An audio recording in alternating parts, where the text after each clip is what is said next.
Hello, this is just another quick demo of Mycroft Face Wake.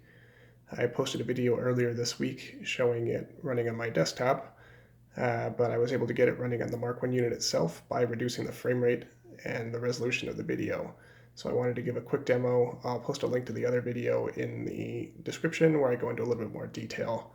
But for now, you can see that I've got just a regular USB webcam plugged into the back of the Mark I unit. And over here, I am SSH into the Pi, so I'm going to go ahead and just kick off my script.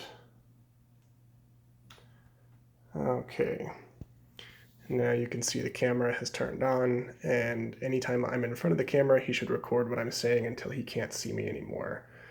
So this is a little bit tricky to do with the camera because it's hard for him to see my face while I'm filming, but we'll give it a shot and see if we can get it to work. What time is it? Currently 1:35.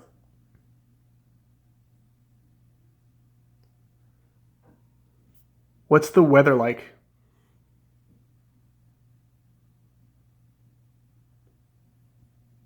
Right now, it's scattered clouds and 35 degrees for a high of 47 and a low of 34. And just to show that this doesn't interfere with the wake word functionality, he should still wake up when I call his name. So, hey Mycroft, set the lights to relax. Activating scene relax. Okay, so there you go. There's a link to the GitHub repo in the description, and thanks for watching.